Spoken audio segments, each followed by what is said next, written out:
Olá, concurseiro! Vamos debater hoje mais um grande tema.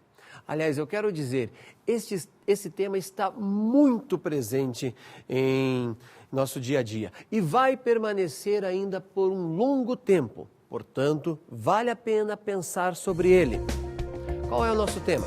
A morte do embaixador dos Estados Unidos em Benghazi e a reação dos Estados Unidos. Quando o presidente se pronuncia, ele fala por toda a nação e dá as diretrizes da política e das relações internacionais, ou seja, o que o seu país está pensando em relação ao restante do mundo. E nós precisamos lembrar o seguinte: a força que os Estados Unidos têm em relação aos outros países, seja do ponto de vista político, seja do ponto de vista cultural, seja do ponto de vista comercial, porque eles têm mais ou menos um quarto do PIB do planeta, seja em compra, seja em venda. Em seu discurso, o presidente Obama lembrou o seguinte: a morte do embaixador americano Chris Steve. Ou seja, ele foi assassinado na Líbia, num protesto contra o filme. Aqui eu quero abrir aspas. A inocência dos muçulmanos. Um tema extremamente delicado. Esse filme está na internet, eu entendo que você deve assisti-lo.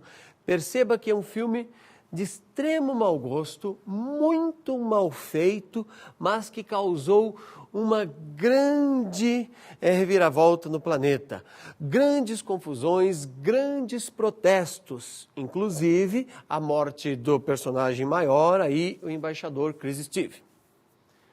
Em sua fala, o presidente Obama apresentou os rumos, então, das relações internacionais do seu país e disse o seguinte, isso foi muito forte: o ataque ao embaixador Chris Steve é considerado por ele, automaticamente por toda a nação estadunidense, um ataque aos Estados Unidos.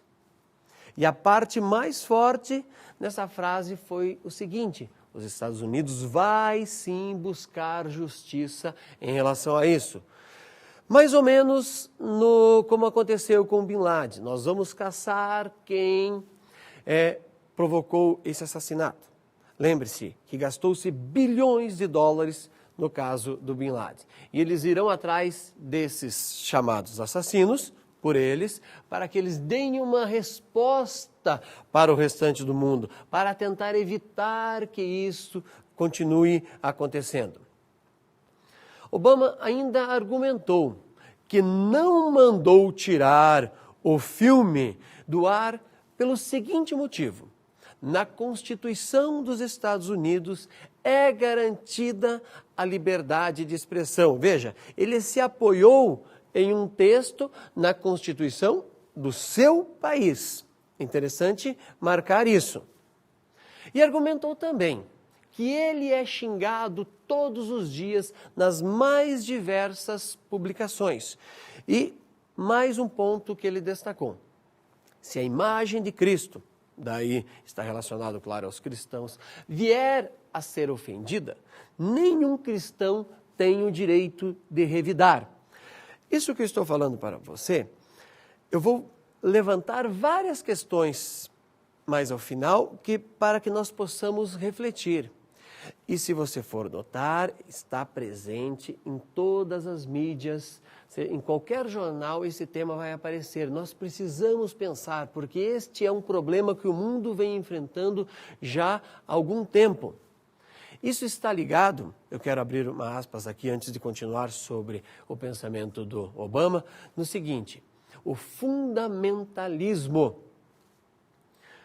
O que é fundamentalismo? Você já foi na raiz dessa palavra, já que todos os dias ela aparece nos jornais, já que nós lemos em vários livros esse termo? O que é fundamentalismo?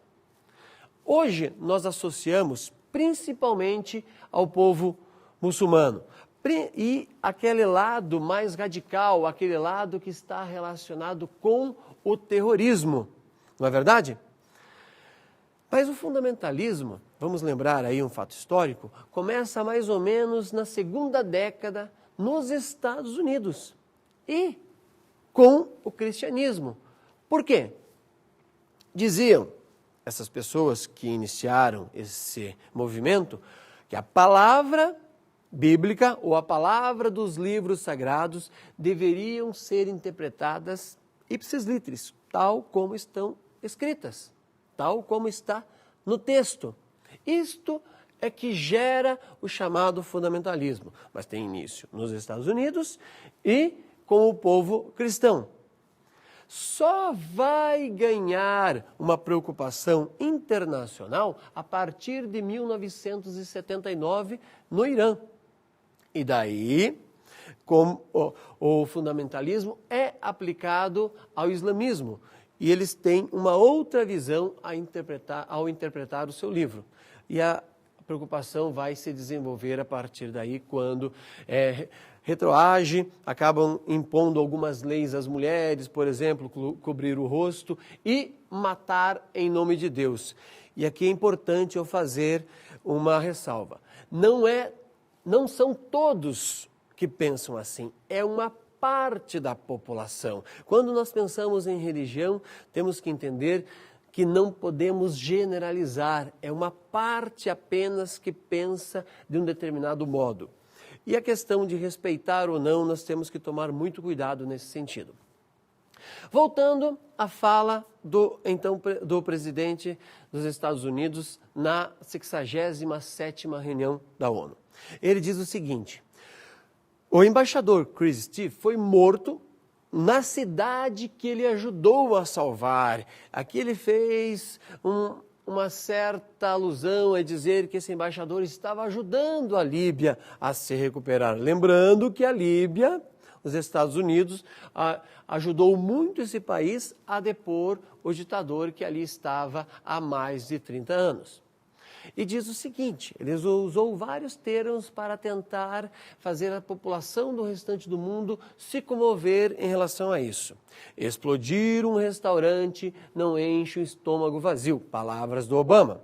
Mais um texto interessante que ele leu naquele momento e é claro, pronunciou dizendo: queimar uma bandeira dos Estados Unidos não educa uma criança. E diz também o seguinte, que isso tudo não poderia ser a causa apenas de um filme. E daí ele diz o seguinte, um filme de mau gosto.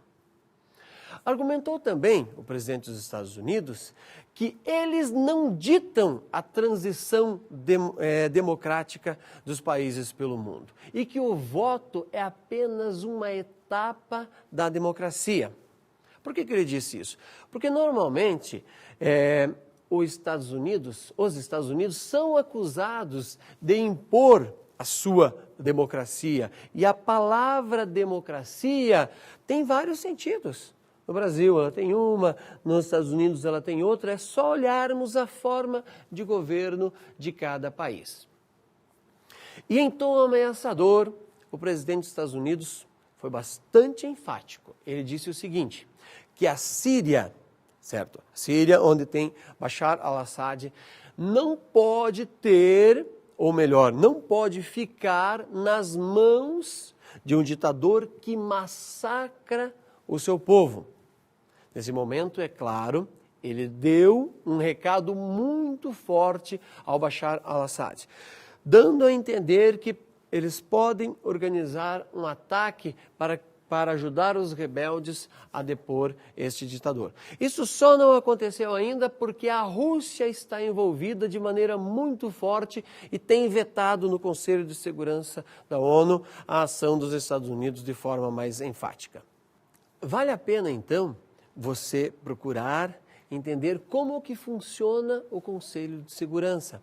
Isso é muito comum também ser cobrado quando se trata de relações internacionais. Quem tem o poder de voto, por exemplo, a China, os Estados Unidos, a Rússia, entender a distribuição das cadeiras. Quem são aqueles países que são convidados, como que eles são convidados e qual é o seu poder. Até o fato do Brasil mesmo reivindicar uma cadeira permanente. O Brasil não tem e isso é uma reivindicação antiga. Por que o Brasil até então não conseguiu? Falta para nós um determinado poder político para impor, para convencer os países que fazem parte desse conselho a ampliar essa cúpula? Ou nós temos um alinhamento político que acaba sendo contrário aos que lá estão? Voltando ainda aos Estados Unidos. O presidente Obama diz o seguinte, que está disposto, por vias diplomáticas, a negociar com o Irã. Ótimo, fechou aí. Mas ele faz uma ressalva muito grande. O tempo de espera não pode ser ilimitado. E que seu país, agora abre aspas, fará o que deve fazer para impedir que o Irã obtenha uma arma nuclear.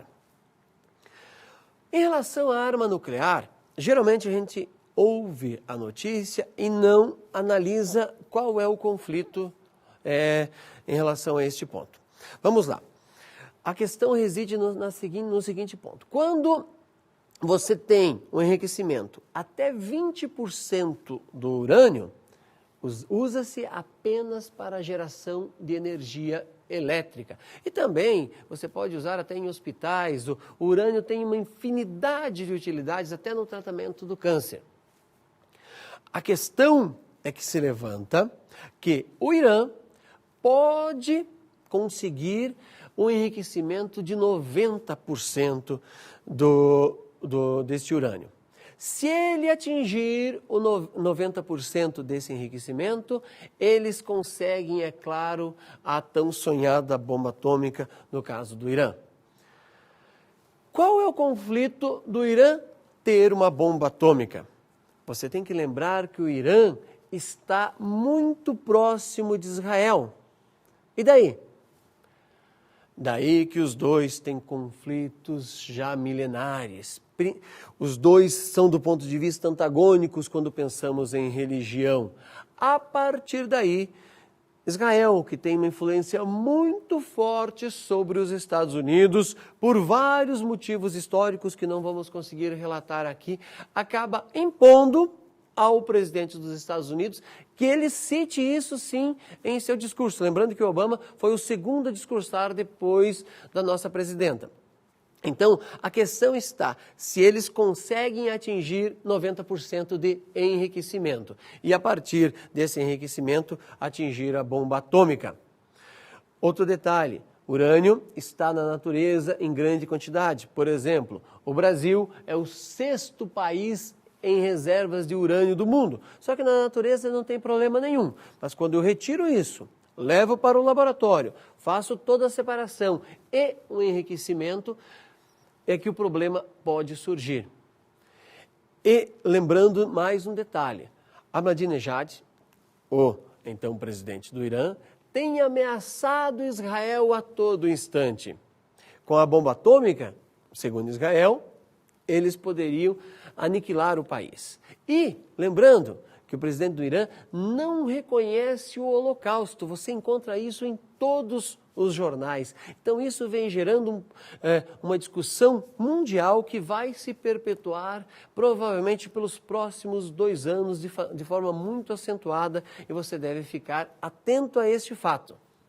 Em relação a este conflito, Palestina e Israel, Obama foi muito cuidadoso, porque durante a Assembleia ele vivia justamente a questão das eleições dos Estados Unidos. Ele precisa tomar cuidado com o que fala. Portanto, ele foi cuidadoso e disse o seguinte, que os Estados Unidos querem um Israel seguro e uma Palestina próspera.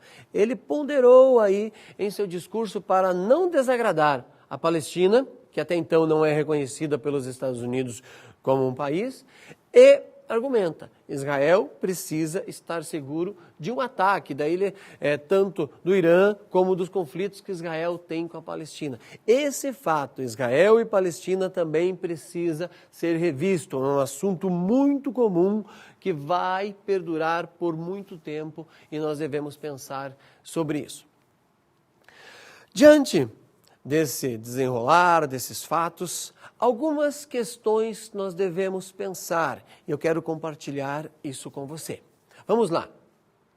O direito de expressão deve ser preservado, como argumentou o Obama na Assembleia da ONU, esse direito de expressão é do ponto de vista de quem? É isso que eu gostaria que você raciocinasse e, ao ler os textos nos jornais, pensasse muito bem sobre isso. O direito de expressão num país ocidental é completamente diferente de um país que não é laico, ou seja, que é teocrático, que tem um livro sagrado que dita parte das regras. Então, quando nós falamos, ou quando o Obama fala em direito de expressão, ele está falando do ponto de vista do seu país, que é diferente do ponto de vista de outros lugares do mundo. E é muito comum nós sempre acharmos que a minha forma de pensar é a mais correta e quero impor aos outros. Ou seja, Obama, quando falou sobre a Constituição do seu país e o direito de expressão, deu a entender que todo mundo tinha que pensar da forma como os Estados Unidos pensam. Automaticamente, houve uma reação também em relação a isso, depois do seu discurso, em todo o mundo. Uma das frases que em Jacarta foi escrita em um cartaz era assim, abre aspas, pro inferno o seu direito de expressão. Justamente para dizer o seguinte, o seu direito de expressão é uma coisa, o nosso é outra. Outro ponto que nós devemos rever. O povo muçulmano, eu digo aí uma parte do povo muçulmano, tem que entender a forma de democracia adotada pelos países ocidentais. Eles são obrigados a aceitarem a nossa forma de raciocinar. O povo chamado ocidental tem que entender a forma de pensar dos grupos muçulmanos e refletir, pessoal, antes de fazer uma crítica, como no caso a inocência dos muçulmanos que foi colocada neste filme. É muito importante uma palavra em relação a tudo isso. A maneira que eu penso, a maneira que você pensa, a maneira que um cristão pensa, a maneira que um muçulmano pensa, é a sua maneira, mas como que eu vou respeitar isso? Por que eu tenho que achar que a minha maneira é a mais correta? Este talvez seja um dos pontos que é questionado em vários jornais, em várias revistas, e que o mundo ainda não achou uma maneira de resolver. Porque sempre tentamos impor a nossa maneira a outros povos e é claro que isso vai gerar conflitos. Você vai notar que todos os jornais, todas as revistas, semanais ou mesmo mensais, os jornais diários, tratam desse tema diariamente. Sempre tem conflito no mundo, sempre tem um carro explodindo aqui, uma bomba explodindo ali, alguém é morto por questões religiosas. Esse tema é muito atual e você precisa rever isso com calma, analisar, refletir e a partir daí pensar nas questões que virão na sua prova.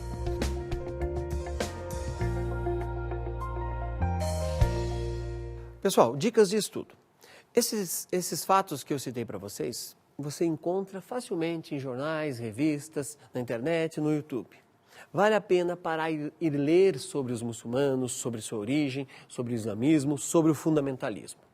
E um filme bastante didático que eu quero dar como dica, chama-se O Príncipe do Deserto, em inglês Black Gold. Nesse filme você vai encontrar imagens muito interessantes que nos mostram a relação que uma parte do povo islâmico tem com o Alcorão. Vale a pena estudar. E assim eu me despeço e desejo a você ótimos estudos.